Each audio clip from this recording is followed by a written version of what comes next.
Good morning and welcome to the final webinar of the Global Security Seminar Series for 2024. My name is Dr. Mustafa and I'm the director of the Nearest Institute. And today, once again, we will be trying to look at some of the most pressing issues on the international agenda with distinguished guests who will provide with us with important insights. Today, indeed, we will be talking about a particularly challenging issue, I must say, one that perhaps has been rather overshadowed recently over the past couple of weeks because of what's happening in another difficult setting, and that is, of course, what's happening in Syria. But like I said, we will be turning our focus back to what is happening in Gaza, the tremendous human suffering that has been happening there since the October 7th attacks, which was followed by the Israelis retaliating back. It is an absolutely terrifying situation there. Only yesterday, it was once again reported that that more than 45,000 people in the last 14 months have lost their lives, and we know that that there's a humanitarian crisis happening there on many fronts. I should say, in terms of health, in terms of food, in terms of shelter as well. So a really dire situation. But of course, there is a number of questions that we still need to tackle too. We know that the talks to secure a deal, a ceasefire deal, have been stalling, and it hasn't been possible to reach a deal yet. Although there are reports that it is now somewhat within reach, and that is at least what the U.S., a key party to those talks, have been saying. But at the same time, we know that Israelis have been continuing with their onward operations there. Yesterday, sadly, there was a bombing of a school turned shelter that was run by the United Nations. When we look at the Israeli side, Defense Minister Katz, he came out yesterday saying that once they take over the security control in Gaza, they will have full freedom of action, and I wonder what that means. At the same time, the situation is further complicated, I should say, by the election of Donald Trump. He came out recently to say that Hamas will have hell to pay if they don't return all the hostages back before he takes office in January. And then finally, last but not least, I should say, there is the deep rift between the two factions of the Palestinian leadership. And that only, again, perhaps complicates things further as to what the end game in Gaza is, or whether there's any prospects for an end to the humanitarian plight there.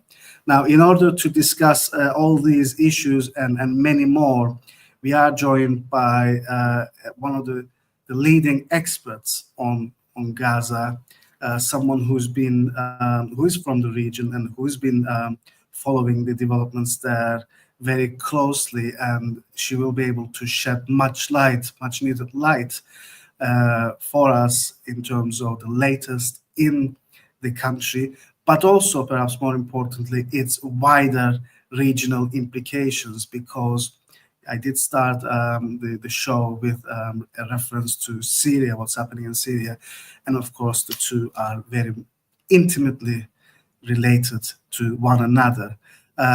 So today we are joined by Dr. Tahani Mustafa. She is the senior Palestine analyst at the International Crisis Group, where she works on issues including security and socio-political and legal governance in the West Bank. She holds a PhD in Politics and International Studies from the School of Oriental and African Studies, University of London. She's based between the UK, Jordan, and Palestine. So, Dr. Tahani Mustafa, thank you for joining us this morning. Thank you. Thanks for having me.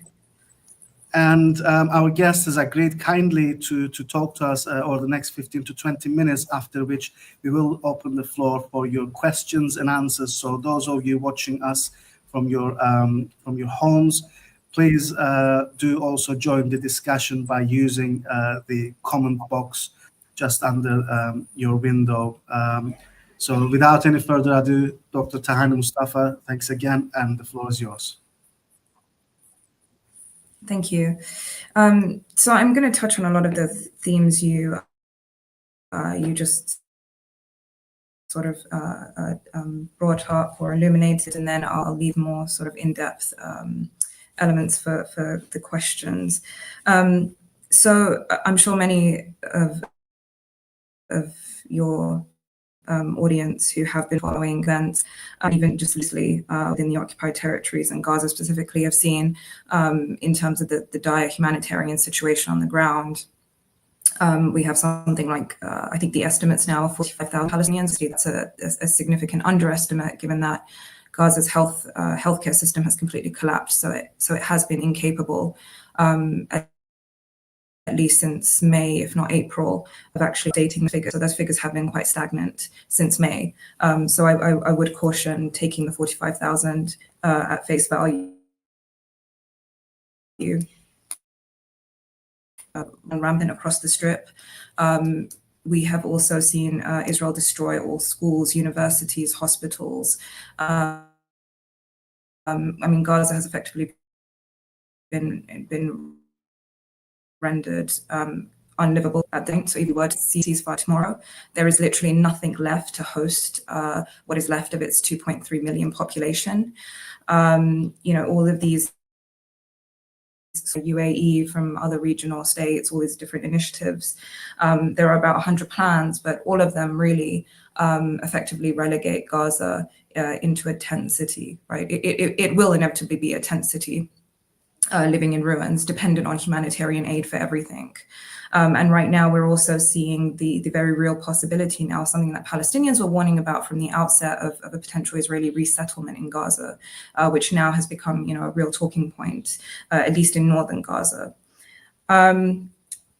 On top of all of that, we've also seen that Israel has failed to actually qualify any of its military objectives. It has not been able to destroy Hamas as a military entity. If anything, we have seen Hamas's numbers in terms of recruitments spiral or spike in terms of its increase. Back in April, I think the estimate was something like an 85% of increase in terms of military recruits. That number could obviously be much higher.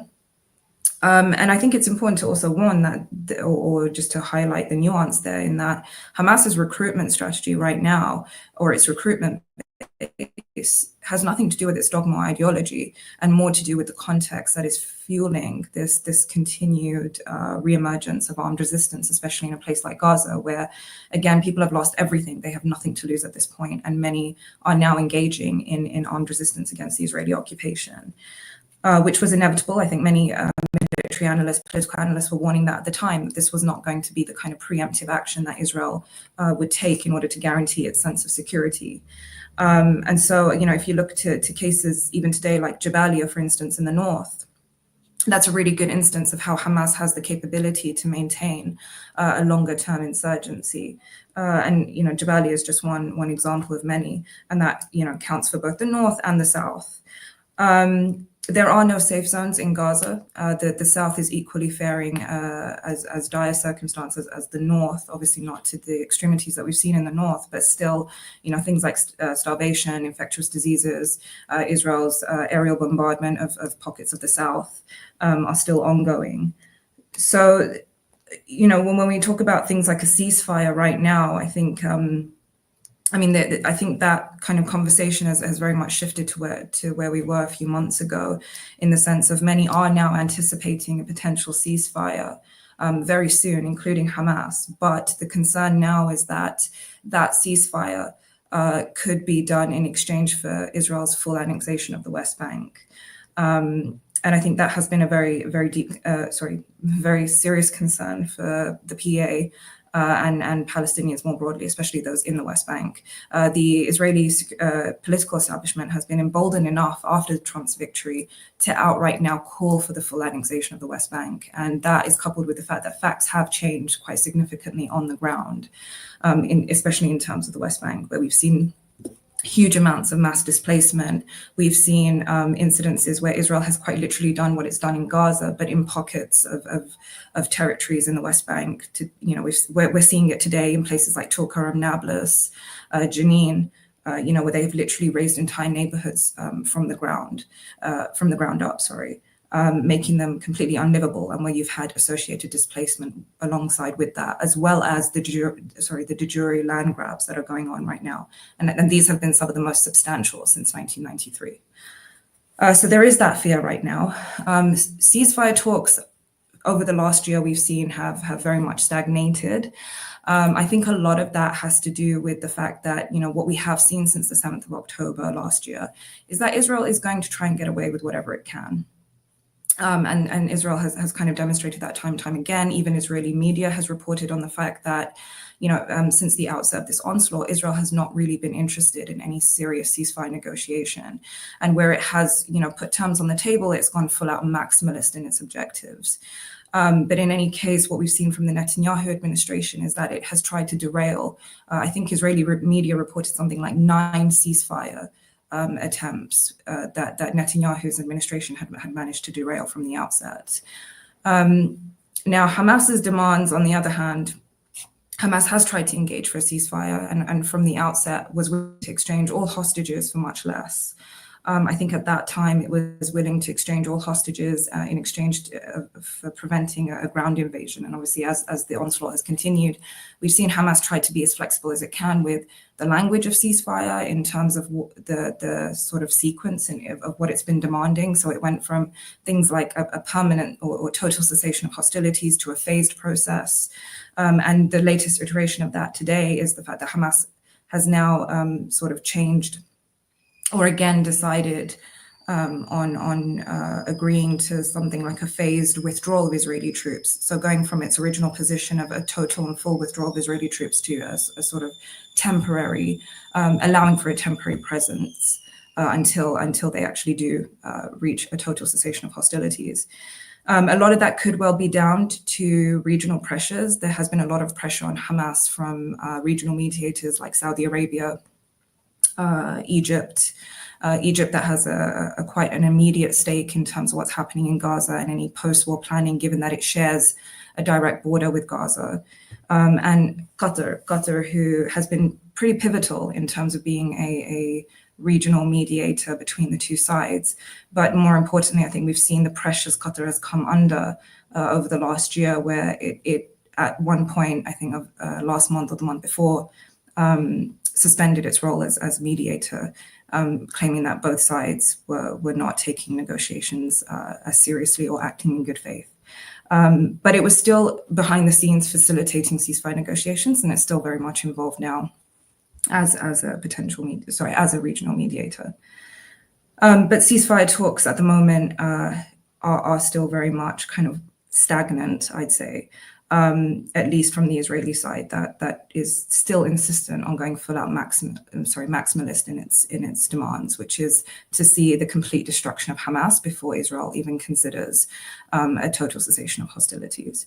So it will be interesting to see where things sort of transpire in the next months or so. I think Israel could very well sort of change its position if it is able to trade a ceasefire for Trump allowing the total annexation. But I think what we will end up seeing, if we do see a ceasefire in Gaza, is a sort of mechanism or Israel using the ceasefire as a mechanism to continue its campaign in Gaza with a political cover, much as it has done in the case of Lebanon and the ceasefire that it managed to impose on the Lebanese state.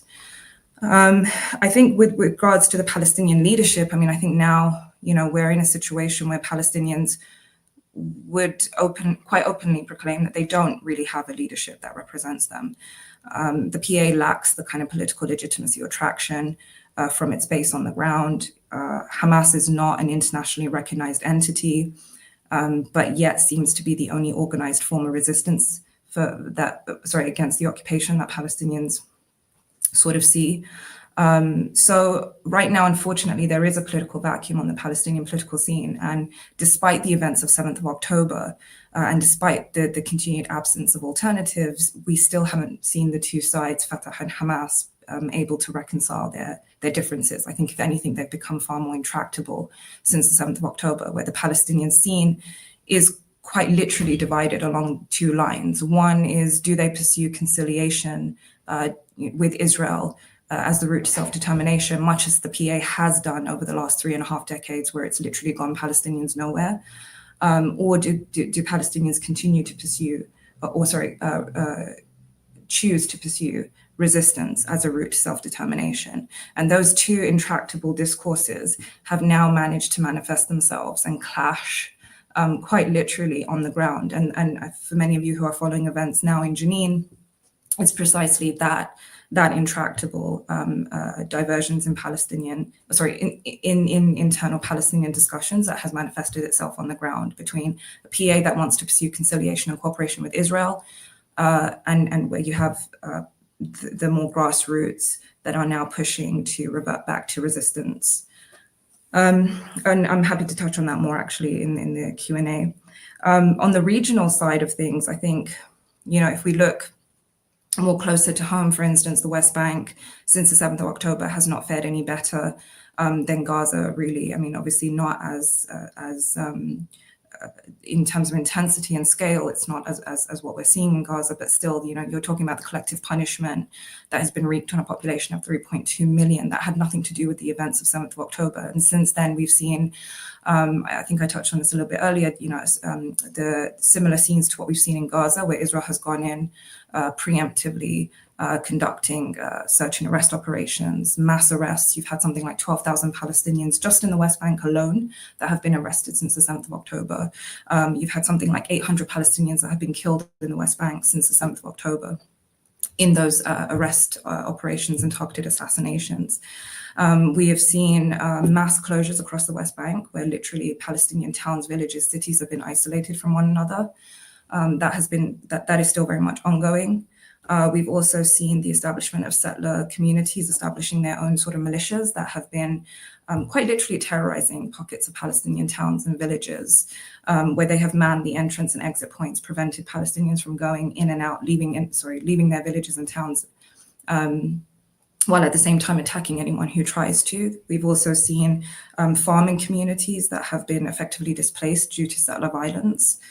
So settler violence at the moment, especially since the 7th of October, has been at a record high level, as well as Israeli search and arrest operations. And I think what has made this situation even more murky is the fact that now a lot of those settlers who, even before the 7th of October, were becoming quite a security problem for Palestinians in the occupied West Bank. Again, before the 7th of October, the West Bank was categorized by organizations like the UN and other reputable human rights organizations as being in utter crisis because of the increase in violence we had seen since 2021. And that was, again, due to Israeli security force search and arrest operations, incursions, and targeted assassinations. That was leading to the rise of young people engaging in militancy as a response. And at the same time, we were seeing an increase in settler violence. And since then, what we have seen is those repeat offenders who have been implicated in settler violence are now donning military uniforms. So a lot of them are actually involved in supposedly policing the West Bank, which is what has made these incursions even more fatal for Palestinian communities.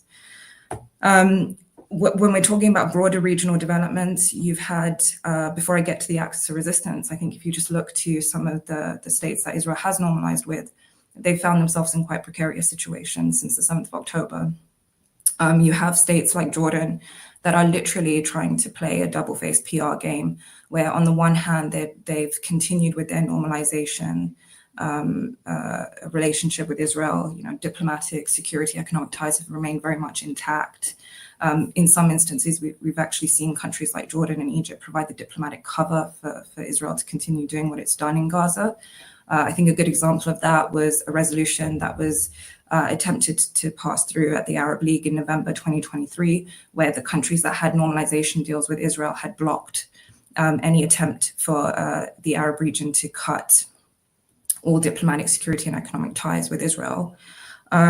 We've also seen in the case of Jordan, where Palestinian activism has been very, very closely monitored and, if not prevented, and clamped down upon. I think prison has literally become a revolving door for many activists, where you've had something like over 8,000 arrested since the 7th of October, if not more. In the context of the Gulf states, we've seen, states like Saudi Arabia that had attempted to normalize relations or were on the verge of normalizing relations. They've had to put that on the back burner, given obviously public sentiment. Before the 7th of October, I think Saudi's population was quite indifferent to that issue, but obviously that has significantly changed since then. But that's still very much something ongoing behind closed doors, but it's not something Saudi can pursue until they actually see a ceasefire in Gaza, which is why Saudi has now inserted itself into that issue and is one of the front runners in terms of regional mediators in trying to push for an immediate ceasefire now. In the context of the axis of resistance, I think what we have seen since the 7th is that the political environment in the region has quite literally turned against the axis of resistance. If we look at Lebanon, Hezbollah has been significantly humbled.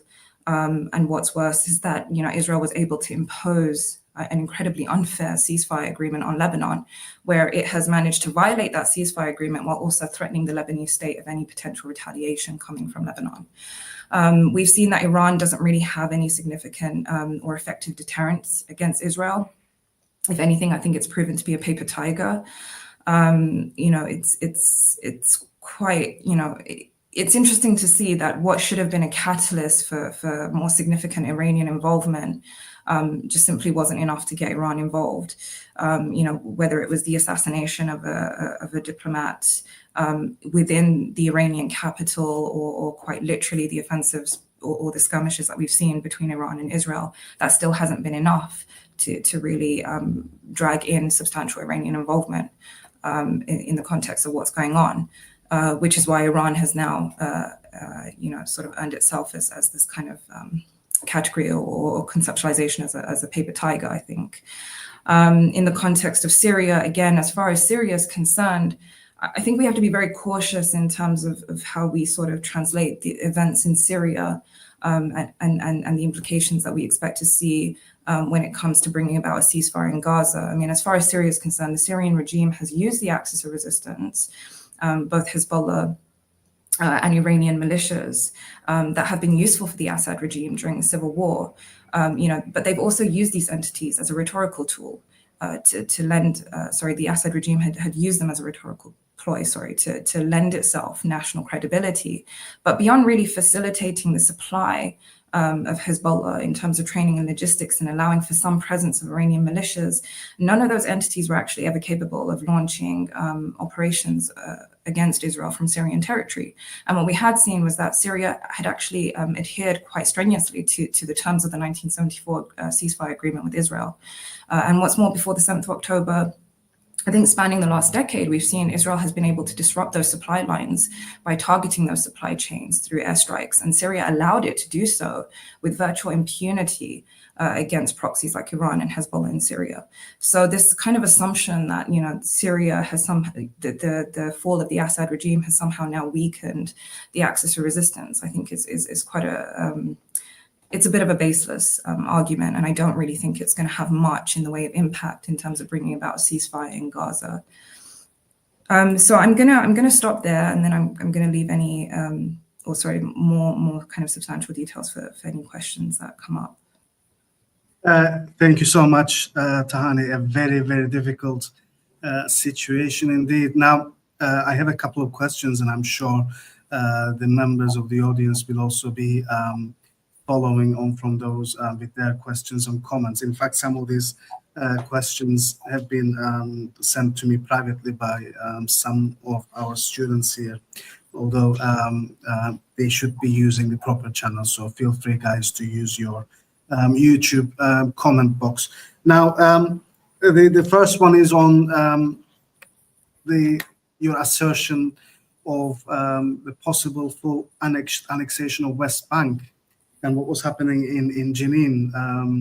Now, indeed, the PA, we know they were engaged with some fighting against the Jenin Brigade there, if I'm not mistaken. And their argument is that, well, look, if we don't tackle this situation, we are only strengthening, we are justifying the Israeli plans to take over. We are only strengthening the case. They will use this as an excuse to follow on with their own plans. So we have to do something about the situation. I think this is what their argument is. I mean, what do we have to make of that? And we know that at the same time, there have been some talks. I think a couple of weeks ago, the two sides met again in Egypt to somehow broker a deal. But I suspect you are not you are not giving that much of a chance in terms of the likelihood, because you say that these two are dialectically opposed to each other, two intractable discourses. Am I right? Yeah, that's correct. So do you want me to go ahead and answer the question regarding Jenin? Please. So look, I think Jenin is, I mean, I think Jenin right now epitomizes the sort of, I guess, fault lines within Palestinian politics today, right? So as I touched upon, there has been quite a critical debate within the Palestinian space about what is the best route to pursue now, given everything that is transpiring and that has transpired. And that's exactly what you're seeing now on the ground, right? The clash of these two sides, where on the one hand, you've got the Jenin brigades that are, that they are a mishmash of young people that belong to different established factions, but that are trying to transcend those partisan lines. And the only thing that unites them really is their fight against the occupation, right? In many ways, I think you can link the Jenin brigades to the unity of fronts that you saw coming from the Axis, right? Like the Houthis in Yemen, Hezbollah in Lebanon, and then you obviously have the groups in the West Bank. So they very much consider themselves to be part of that, the unity of fronts, right? Now, for the PA, I mean, this discourse about, whenever it tries to clamp down on acts of resistance in the West Bank, and Jenin is no exception to this, their favored discourse or their favored rhetoric to go back to is, we're doing this in the service of the people. We're trying to protect you from Israeli repercussions. And, that can hold some sway to some degree. However, if you've seen what's actually transpired in the West Bank, where Israel, right now, while the PA are going in and arresting these militants and fighters, they have literally left places like Balata and Nablus and Tulkarm and Nur Shams. They've left them to their own devices. Where are the PA security forces? They are quite literally absent. And yes, to some degree, they're not really in a position to do much in the way of protecting their communities when the Israelis go in or when they're attacked by settlers, because they don't actually have the jurisdiction to do so. And if anything, it can actually make the situation worse. But at the same time, you can't just leave these communities to their own devices, but then also weaken whatever line of defense they have, even if they are grassroots. And I think that's where the issue of contention, especially now, is coming from.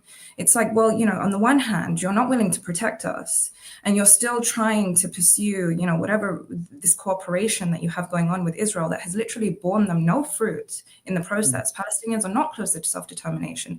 If anything, they've lost more rights and more land since the 7th of October, especially. And at the same time, you're destroying whatever line of defense these communities have. And that's what these groups represent. It's not just about resistance to Israel for the sake of resistance. These groups originally started as a community defense mechanism against the violent Israeli incursions that were going on. And that's what they remain very much for these communities. And if you're going to take that away, you're literally rendering them completely helpless.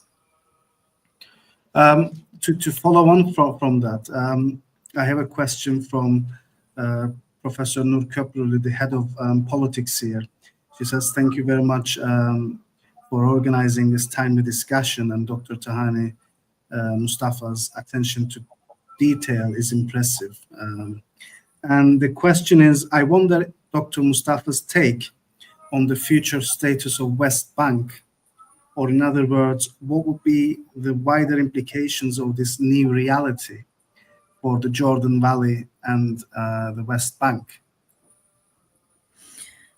I mean, look, I think it's going to be a very slow burn process. I think, we've already seen in terms of the facts on the ground, those have significantly changed, especially with the new Israeli right-wing administration, de jure and de facto. And it is a very slow burn process. I don't think it's going to be something that's going to be this extravagant grand announcement followed by a plan.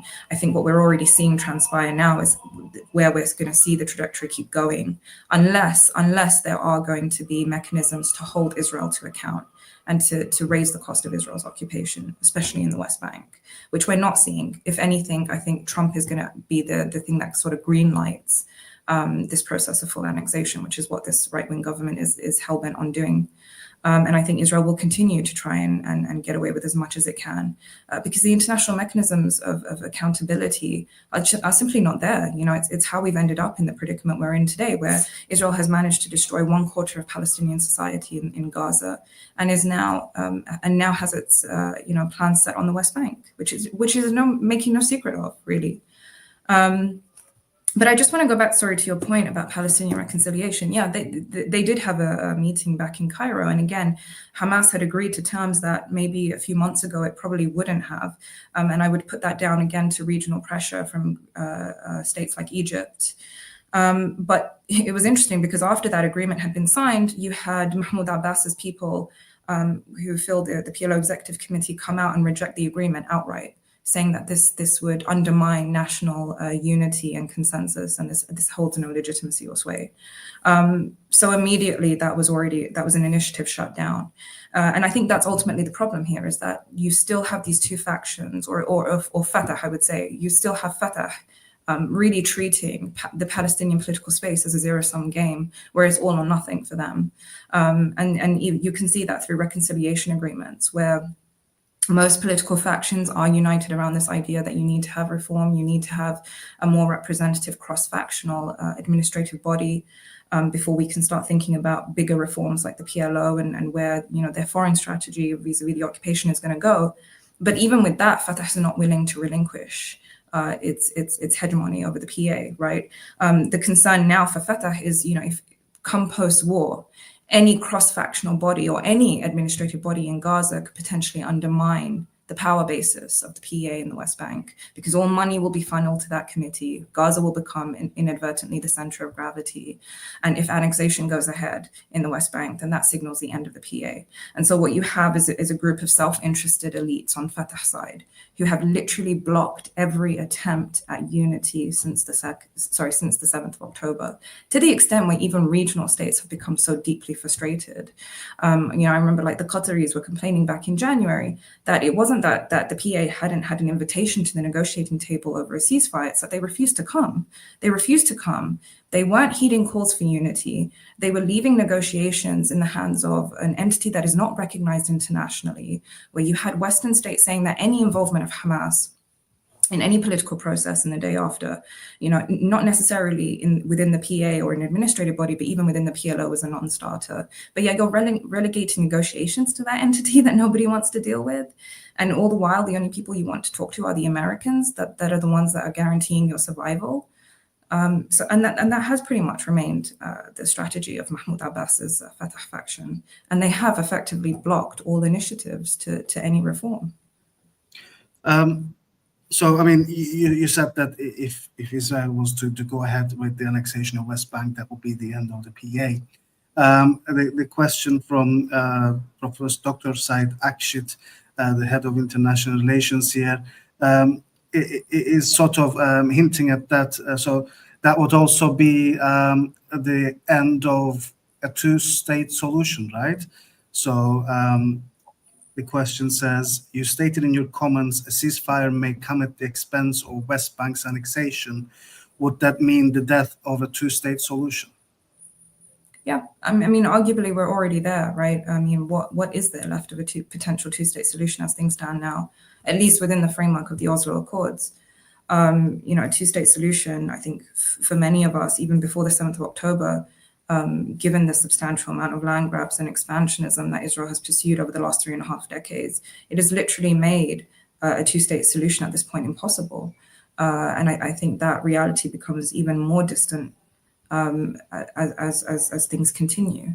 So, absolutely, if full annexation goes ahead, I don't think we would be. I mean, again, that's really not anything for the international community or people like us to decide. It's ultimately about, Palestinians and Israelis. But, for many Palestinians, at least those that do hold on to the dream of a two-state solution. And I think, it's interesting because as far as we are from that reality now, the two-state solution, I think, has become the more popular, favored solution amongst Palestinians than it was pre-7th of October, only because I think after what they've seen in Gaza and what they are now seeing in the West Bank, Palestinians, even those that were once in favor of a one-state solution, are now quite literally asking themselves how they can be expected to live alongside, a people that are literally calling for the ethnic cleansing of Palestinians, right? How can you expect them, and that are effectively committing a genocide in Gaza, how can they then expect to live side by side with one another? So even a one state at this point is a very distant reality. And I think if we do think about a two state, it is going to have to be way outside the kind of remits of the Oslo Accords, for sure. Thank you, Tahani. Now, if we go back to the regional repercussions of what's happening in Gaza, in fact, the question of the Jordan Valley, the second part of Professor Köprülü's question was what the repercussions would be for Jordan. I think this is what she wants to find out, because of course they've been very much affected by this, right? And there's a significant Palestinian population in Jordan too. So what would all this mean for Jordan? Well, look, I think it's a bit difficult to determine what the implications for Jordan will be, for a number of reasons. I think firstly, I think there is an underestimation of how much the Palestinian communities here have really assimilated. So as much as they may feel affiliation to Palestine, many of them don't. I mean, the level of mobilization and activism you have here is not comparable to what it was sort of in the heyday of, back in the 50s, 60s, 70s, and to some degree even the 80s. So you do have mass generations of Palestinians here, younger generations that really don't have the same sentiment or activism that previous generations did, because many of them have effectively assimilated. I mean, to the degree where many of them, if you ask them what part of Palestine they're from, they can't even tell you, right? And that has been a deliberate state policy in many ways, either through education or the limitations in terms of like cultural or even political mobilization that is allowed here. And again, I think this is another underestimation of how strong a police state Jordan is. In terms of the kinds of political activity that is and isn't allowed. And I use the term political activity very, very, very, very loosely here, because quite literally there is no political activity or discussions or spaces for discussions and dialogues to even happen. As someone who was a lecturer at a public university here, I remember that there were certain things we simply couldn't educate or teach about or even mention in the context of a university, like Black September, for example. We couldn't really refer to Palestinians in refugee camps, for instance, that are still, today here under refugee status, that haven't been assimilated into the system. But those refugee camps at the moment are at a boiling point. But again, there is an underestimation of how deep the police state runs here, and it is very deep. To the point where I would say you could even classify Jordan as a news desert in terms of the reporting that is allowed on the conflict, and even in terms of domestic issues. So, there is that side of things. And obviously, as I mentioned earlier, prison has quite literally become a revolving door for those that have tried to engage in activism since the 7th of October, even if it's something as benign as trying to celebrate the resistance, for example. That has also, that is enough to warrant taking someone in for detention and questioning. But then on the other hand, Jordan has been, I think the relationship between Israel and Jordan, similar to the relationship between Israel and the PA, is not zero sum. Israel needs Jordan as much as Jordan needs Israel when it comes to things like intelligence sharing, security cooperation, economic ties, and diplomatic ties. Now, whether Israel goes ahead, with its annexationist plans when it comes to the Jordan Valley, I think, again, that just depends on whether Israel will think that it can get away with doing so. The ramifications for the regime, I mean, it's a bit difficult to determine, because at the same time, Jordan has become, over the last few years, a huge military base, right? Quite literally, the entire country is just one giant US military base. And that has been practically enshrined in these different memorandums of understanding that they have signed with the Americans, that quite literally allows Jordan to be used as a US military base in the service of whatever US interests are at the time, which is how Jordan got itself involved in the Israel-Iran skirmish, despite Iranian warnings to Jordan not to involve itself, lest there be repercussions from Iran. So, again, I think this ultimately, in terms of the implications, it's difficult to make predictions, because it really ultimately depends on how much Israel's US ally will allow it to get away with, especially in the context of potentially destabilizing a state that Israel already has a normalization deal with. It's definitely an interesting one. Just to go back to the resistance for a moment, we have another question from Abdullah Al-Khatiri, a research fellow here at the Nearest Institute. He says, thank you for your insightful talk.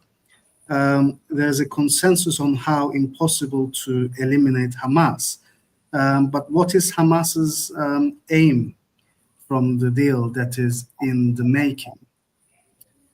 I know you gave us some hints with regards to this, but if you want to perhaps re-emphasize some of those points you mentioned. So I assume he means the ceasefire negotiations with Israel, right? I believe so. Look, I think, as contentious as the 7th of October was, from what we have gauged from Hamas themselves, the objective of that was to originally gain a prisoner exchange deal where they wanted to exchange Palestinian prisoners for the Israeli hostages.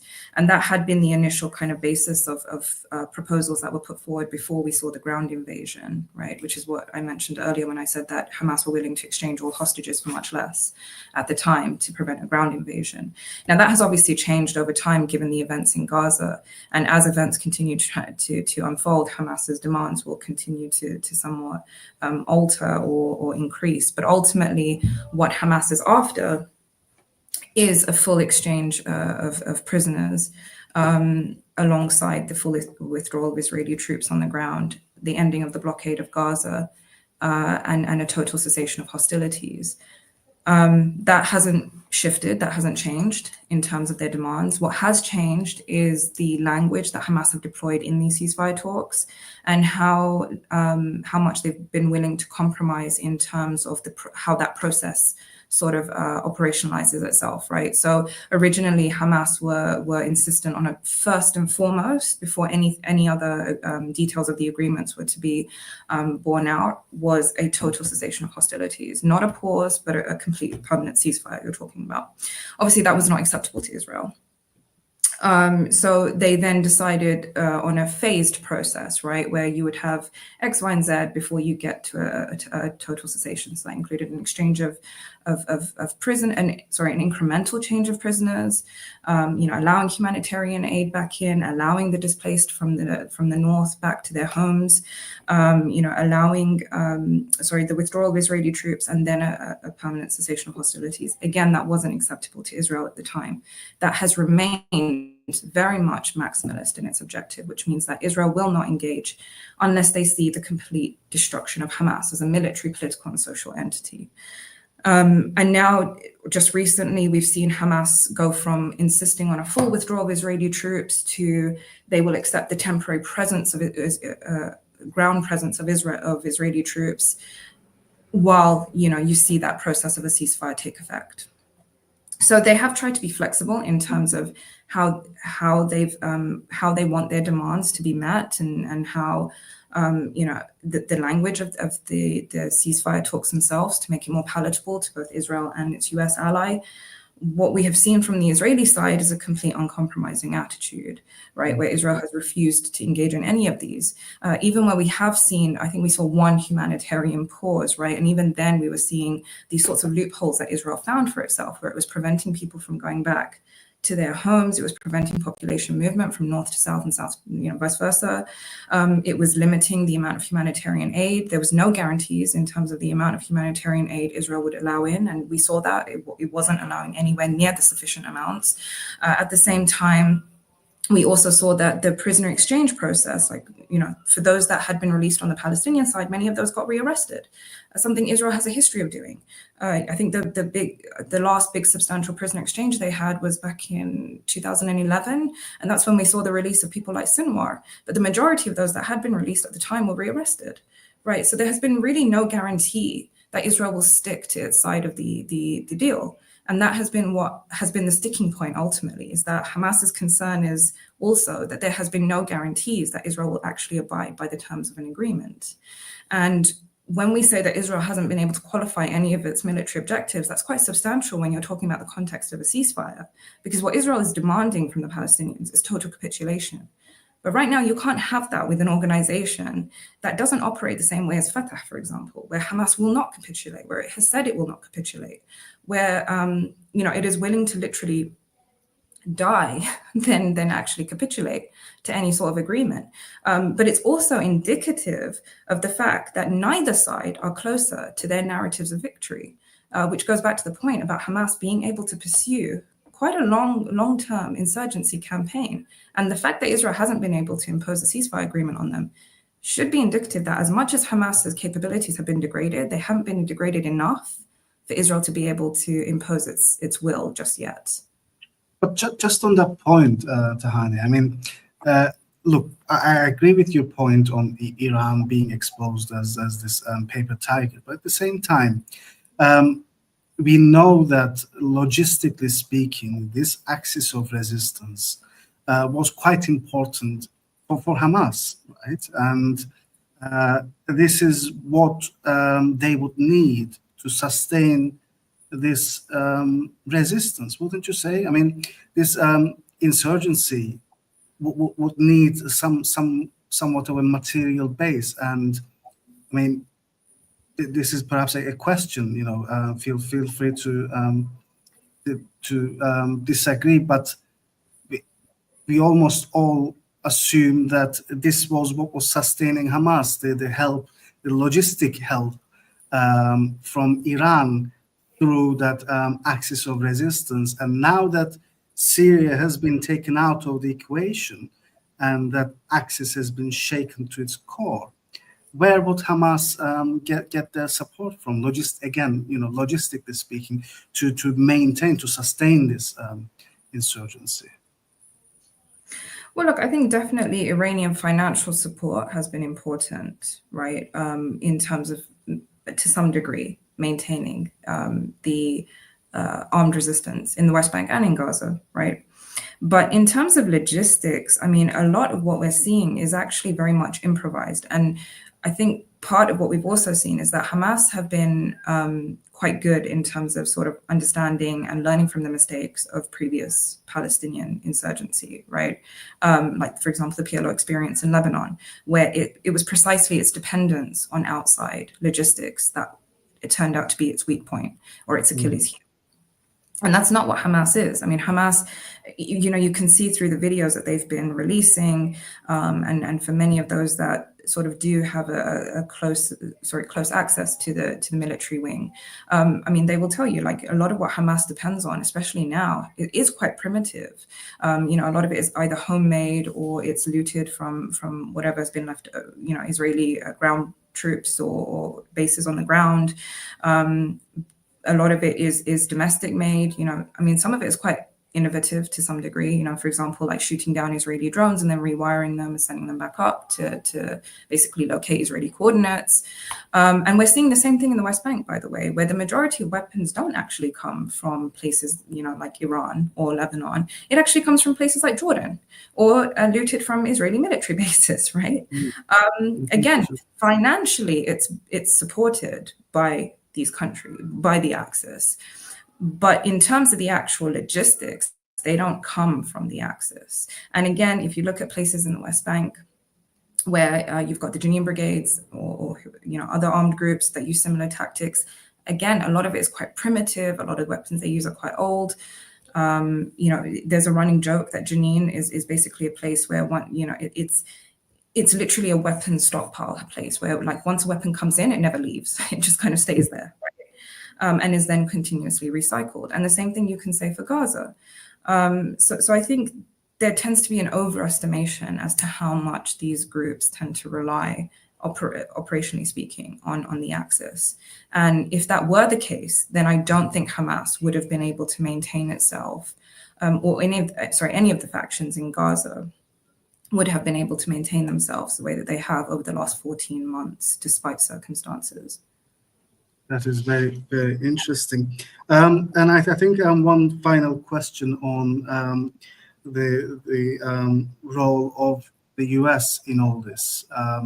Now, you are quite right in saying that Netanyahu has been emboldened by Trump, but at the same time there is this possibility. Well, at least some people at least are hoping that the Gulf countries, and here Saudi Arabia in particular, may use some leverage over Trump to perhaps change his stance and pull the brakes on Netanyahu. Do you want to say a few words about this?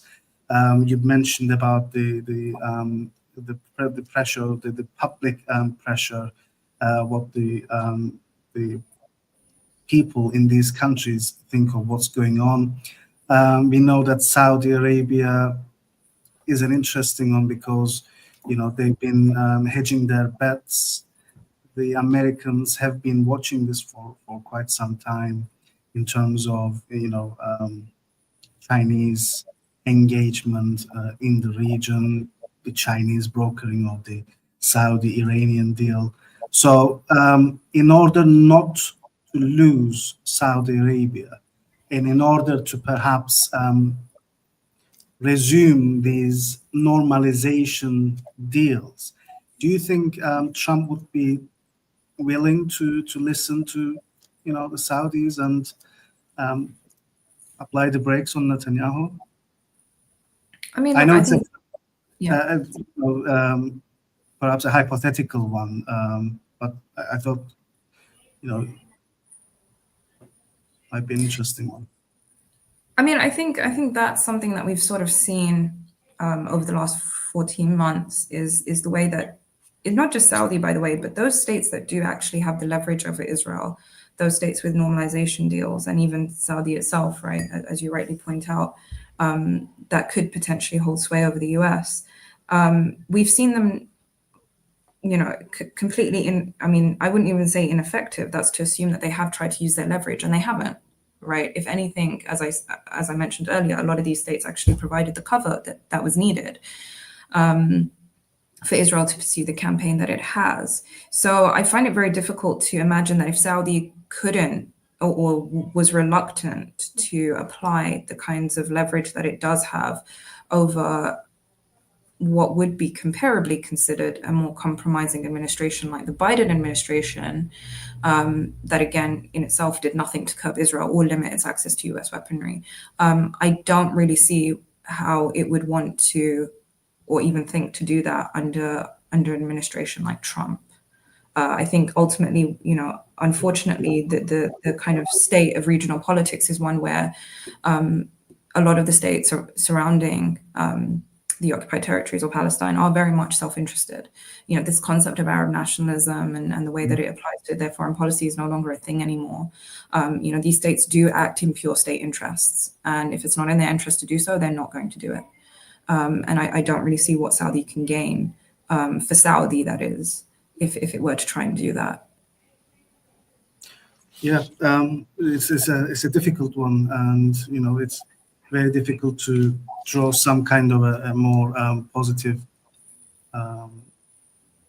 conclusion out of all this. But yes, this is, I think, all the time we have for today. But Dr. Tahani Mustafa, thank you so much for joining us and for sharing with us your insights and expertise into this challenging situation. And I say that with a very deep heart because of the dire situation in Gaza. And we can only hope that despite all these challenges that we've pointed out today, and you pointed out today, that there is soon a respite, at least, or a break to the suffering that is happening there at an immense scale. I mean, it's a very difficult situation. So this was our final webinar for 2024. So once again, I would like to thank our guest today, Dr. Tahani Mustafa from International Crisis Group, and to indeed all our speakers that took part and contributed to the Global Security Webinar and Seminar Series for 2024. Now, we will be back next year with, once again, an excellent list of distinguished guests and speakers. So do make sure you follow our updates on our social media. We are on Facebook and also Twitter. So thank you once again for joining us, and have a happy new year. We will see you in 2025. Thank you.